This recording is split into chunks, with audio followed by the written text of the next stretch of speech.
My 30th birthday, obviously a milestone birthday, should be a big celebration, preferably with friends and family. For me, it was celebrated much like all my other milestones birthdays. It was celebrated with my parents only because I didn't have a friend circle. It was the same for my 16th, my 18th, my 21st. So on this day, we went out to Bristol, had a Chinese meal together, and then as the day wore on, there's that realization of like, wow, I'm a 30-year-old guy, I'm living at home with my parents, I've got no friends to celebrate this day with. And as the day wore on, I just got more and more depressed. And in the evening, there was one guy that I knew in the small village where we lived at that time, right out in the middle of nowhere in the countryside in England. And I contacted him, messaged him, and he was like, I'm having dinner with my mum in town. I'll be back around like 8 o'clock if you want to come round for a glass of wine.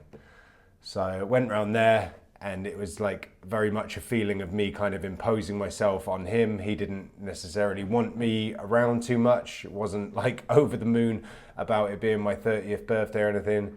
So it was kind of like, do you want a glass of wine? I had some wine. We usually would take drugs together when I saw that guy, and he was like, I don't have any drugs. I've got some Xanax upstairs if you want any Xanax. And I was like, yeah, that'll do, whatever. So it was like maybe, I don't know, 10 o'clock by now. So I had some Xanax with my red wine. Next thing I know, I'm waking up on his kitchen table, like face down, get up, look around, he's gone to bed.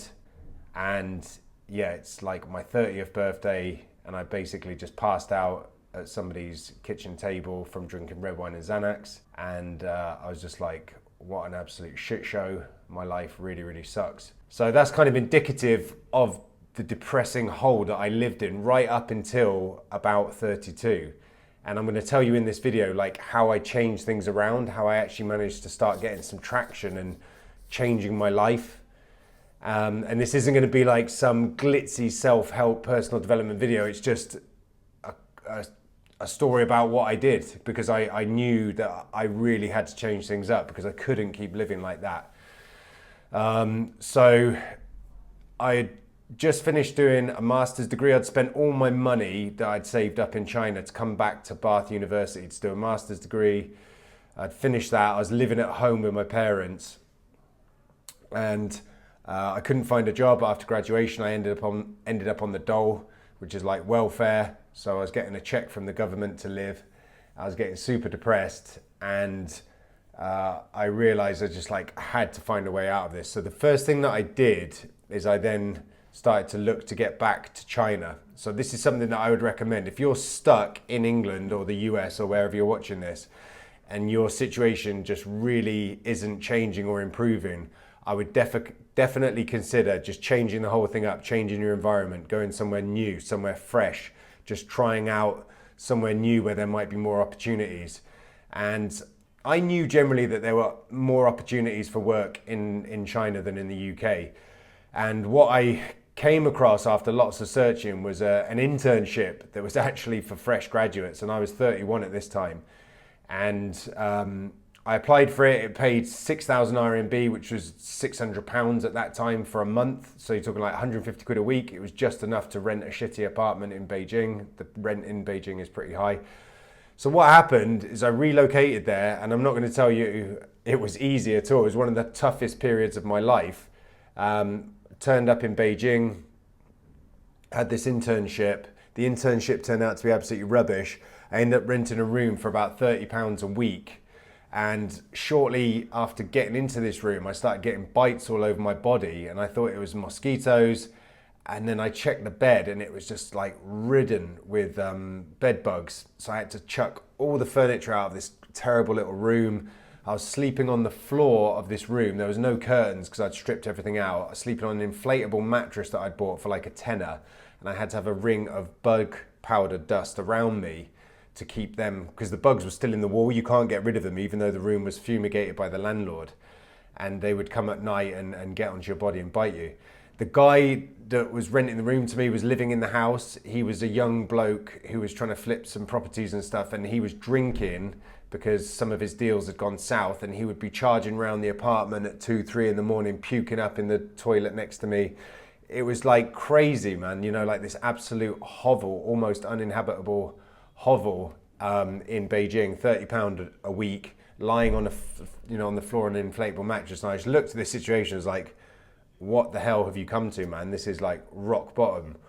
But this is my second piece of advice, is when you're going through a tough time, say you're 30-ish and you're trying to claw your way out of social anxiety, no friends, no money, no job, you're trying to pivot, you just got to stick with it. Like, you just have to grit it out, man. You know, I was sitting there on this little £5 office chair that I got from Carrefour, the local supermarket. And, I was doing some freelance translation gigs, which I'd found online, and it was paying crap.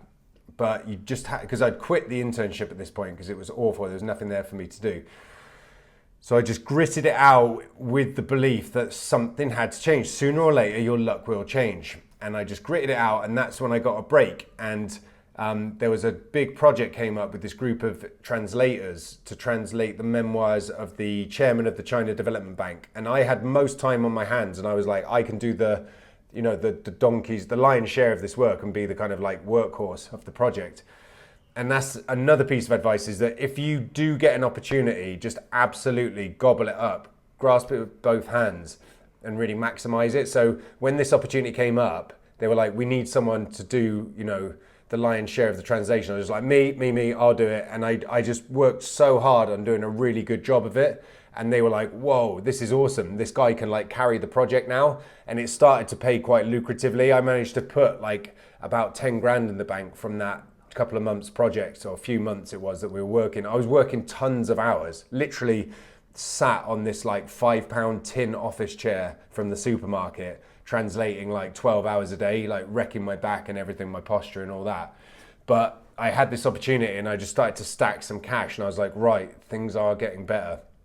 And that allowed me then to get out of this bed bug infested room, and I just gradually, incrementally upgraded my life a little bit. I loaded up this removal van and moved around the corner to a slightly better place. It was a shared apartment still, so people were still messing with my sleep by coming in the night and making noise and all this crap. Absolute nightmare living in shared apartments in these cities. But anyway, I managed to just level up a little bit. And then, was just gritting it out with this belief that things would get better. And then I got the second break when I was in Beijing, and that's when I got the job at the embassy. And that just changed everything then, because although that kind of brought my social anxiety to a head and I had a massive like meltdown there, it started to improve my self-esteem somewhat because I was getting a decent paycheck. And that's when I really got into personal development, and that's when I really started to tackle my social anxiety head on. So just like to condense a couple points down from those couple of years of experience, if you are like stuck right now, wherever you're watching this, England, US, Canada, whatever, you're 30-ish, whatever age you are, it doesn't even matter. You got no friends and no money.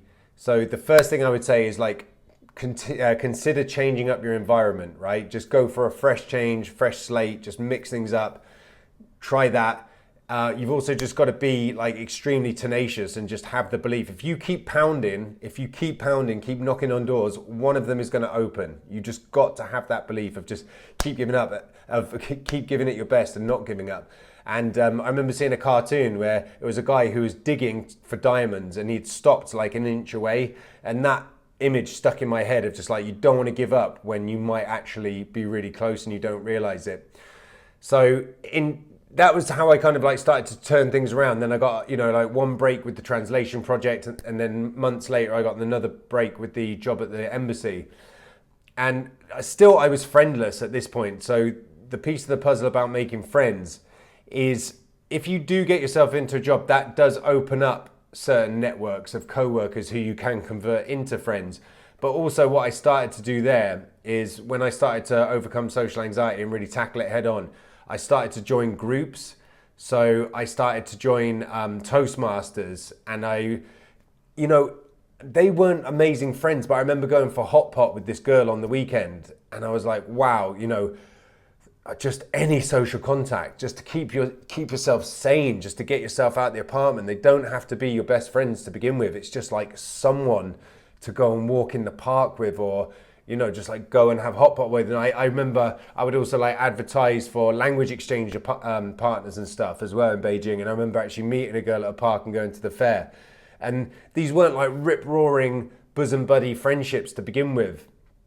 But it was just like the fact that I had some social contact, and that's what you need, just those few drips of water to stop yourself, dying of emotional and social thirst. And then you can build from there. And, I really advocate joining groups. I even went along to an improv group just as part of the audience. I was never going to get involved at that point and perform or anything. But there were people from that I knew who popped up later in life in Beijing, and I went along to a comedy night, and then a guy there who was performing I found really funny, and then I ended up meeting him and we actually became friends in Beijing. So that was interesting. So you've just got to start getting involved in different stuff. Put yourself out for language exchange groups, go to the English corner.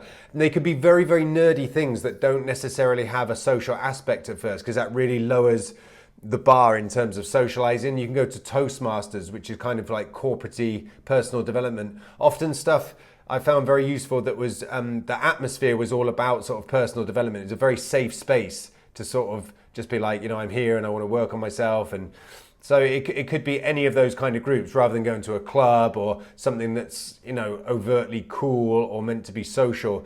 Go to something nerdy like a flipping a book reading at a local bookshop or book cafe or whatever. Just something to start getting these little connections going, because otherwise you can starve socially and it can really damage you physically and mentally from the loneliness. So those are my points from my experience of pivoting and moving to Beijing. And it really did turn my life around, and things just went on an upward virtuous cycle from there. So as I say, change things up, take a leap, change your environment. Even if it just means moving to a new town or moving out of your parents' house, try some kind of change of environment. I would recommend getting your own apartment if you can, somewhere else, somewhere new, just to shake things up. Just stick with it. If you keep banging on doors and keep grinding, something will come through in the end. You just got to keep that determination going. And even so, things like YouTube can be very good to keep you motivated with that. Just keep watching videos that are inspirational to you. Keep that morale up and just do not quit, because sooner or later something will change. And then in terms of getting your friend circle together, start joining groups, whether they could be studious groups, nerdy groups that aren't overtly social, and just to get those few little drips going, and then you can turn that into more of a faucet of relationships. And that's certainly what happened for me. As I got later on in my time in Beijing, when I was ready to leave the embassy, I had friends from the embassy, friends from the visa office, friends from Toastmasters, friends from five-a-side football, friends from different groups that I was a part of. Start off small and then start broadening your networks after that. So I hope that helps anyone who's watching this. Trust me, I've been through some absolutely terrible, horrible shit show years. Big troughs for 3, 4, 5, 6, 7, 8 years at a time. Big, deep dips where I questioned how much lonelier can I get? How many more Christmases would I spend on my own just out in China? How many birthdays would I spend on my own? Seriously, one of the loneliest, most isolated people you could be, basically. Apart from the odd Skype call with my dad, which was keeping me sane at that point. I did question a lot of things and I was extremely low. So if you're watching this, you can absolutely turn it around, but you just got to be really determined. You got to be creative sometimes, stick at it, and you got to make that proactive effort as well. So I hope that helps you, and I'll speak to you later.